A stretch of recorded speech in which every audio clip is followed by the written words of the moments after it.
Hey guys, Ryan here for Bender Wins. Hope everyone's doing well today. Here with your daily free picks. All right, guys. So yesterday we went 2-1. We ended up winning our 2 full unit plays. We lost our half unit play on the Seattle Kraken team total. That was a swing and a miss, wasn't it?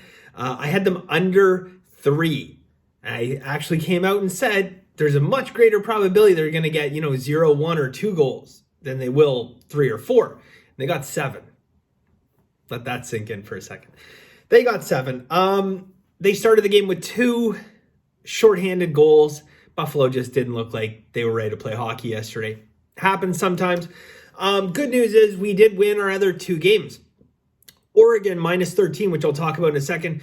And Texas Arlington plus 12.5, straight up winner. So we get the sprinkles as well. Now, a couple people asked me yesterday. I talk about it quite often on this channel. We have underdogs. You got to sprinkle. In college football, I say 5 to 15%. Most of the games are going to be around 10-15%. The games that are 5% sprinkles are when we take a 37-point underdog. You're going to just sprinkle 5% most of the time, not always. NFL,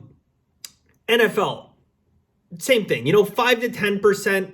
Sometimes up to 15%. If it's a 2-point dog, maybe I'll go 15%, but most of the time around 5 to 10%. Basketball, very simple. There's no thinking. Across the board, just 5%. Okay, there's no real need in basketball to sprinkle any more than 5%. But even just a little 5% sprinkle yesterday, Texas Arlington, nice plus 500. What were they, 540 or something? Plus 540 underdog, so that's nice. But yeah, 5% on basketball across the board, whether it's NBA or college basketball. I want to get back to Oregon quickly in a second, but with NBA guys, you'll notice, I haven't been giving out free picks in NBA, but I haven't really had them much in Masterclass either. For the simple reason that right now, the games that I'm capping and the games, we started off in NBA pretty good once we switched over to saying we're not betting on any games above 50% of the money. As soon as money gets above 50%, I'm not going to bet on it. And that system was doing really well because for whatever reason in the NBA, the team with the least amount of money seemed to do very well for some reason. Lately, I've been, going through capping the games, and the games that I like, they're just, 70, 80% of the money, and I'm just not willing. I'm not willing to do it. Years ago, no problem. I would have fired on those games for sure. There's 2 games tonight that I like, but I'm not going to bet them. So that's the mysterious absence of NBA right now. We'll find some more NBA, but I'm being selective, and it's served us well so far this year, being selective. So that's what we're going to do.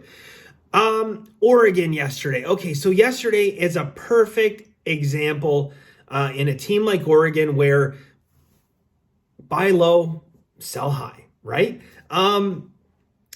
Oregon had just been punished by Houston. I mean, absolutely punished. I think they lost by 35 points or something against Houston at home. They lost 2 straight. The public, this was one of these rare favorites where the public wanted nothing to do with them. The public was all over Montana. 58% of bets on Montana. Only 30% of the money, though. The sharps were squarely on Oregon.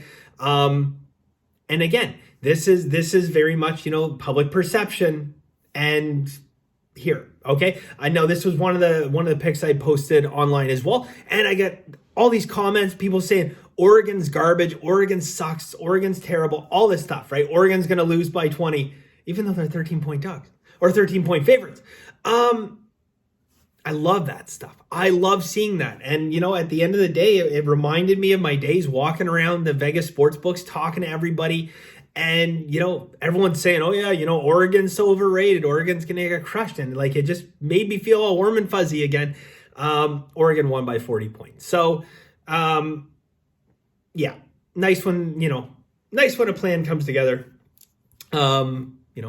Doesn't always happen, but nice when it does. Yesterday, pardon me, football, we took a split. We had Seattle and we had the under. Crashed and burned on Seattle. Got the under locked up pretty easily, although I thought we might have a chance at the end on Seattle. 0-2 in our player props, though. We lost our player props. So I came out a little while ago. I said I was hitting 66% on player props. Well, I think since then I've hit 20% we've only had like 7 or 8, but anyways, hit like 20% since then.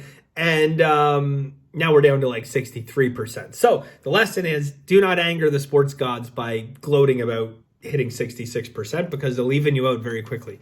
But we went 0-2 on those. Yeah, that's pretty much it. Average size card today. I have 3 plays for you guys in free picks. I have a hockey play, a couple college basketball plays. As a matter of fact, that's all I have today is hockey and college basketball.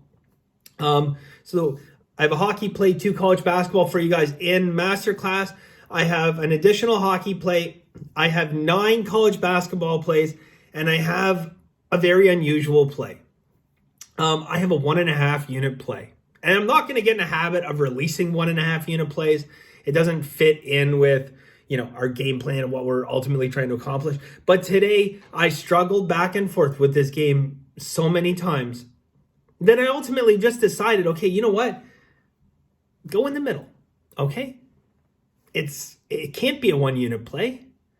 Can it be a 2 unit play? Like, let's go 1.5, right? There's no sense, no sense struggling that hard. We'll just go 1.5 units, and then I think that's the right play. Like I said, not going to get in the habit of doing that, but that's what we have. We have a 1.5 unit play in college basketball. All right, let's get started off, guys. I have a couple 1 unit plays and I have a half unit play. I'll get you guys started with a half unit play here. So half a unit, game number 617, Rider plus 15. So a half unit play on Rider plus 15. Now going to staying with college basketball, 1 unit play, game number 622, Texas State team total under 68.5. So Texas State team total under 62.5. Now, let me pull this game up here. Okay, so 622. There we are. Most of you guys, if not all of you guys, should have the ability to pull the trigger on team totals in college basketball. If you don't have the ability to pull the trigger on team totals, well, what could you possibly do? Go ahead and bet, you could ultimately bet a half unit on the under and a half unit on Rice in this particular spot.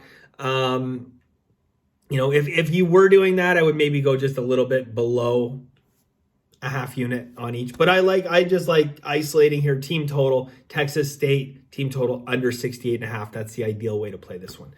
Over to hockey. All right, public sharps. Sound familiar? Yes. Well, we have that again. 61% of bets on Tampa Bay tonight. Not the right side. Not in my opinion. We're going to go 1 unit on the St. Louis Blues minus 125. So again, public very strong on Tampa Bay.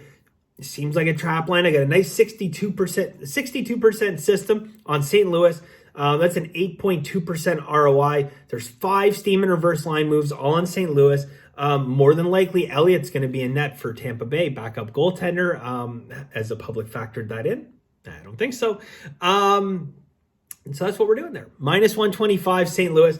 That's it. So again, if you guys are interested in masterclass, benderwins.com. It's $99 a month, gets you my full card every single day, plus all the masterclass educational videos. Hopefully close out on a winning streak, but either way, we're having a nice winning month regardless of what happens today. And hopefully we can continue that on into December. So that's it for us today, guys. Thank you very much. I really appreciate it. And as always, guys, have a very lucky day, and bye for now.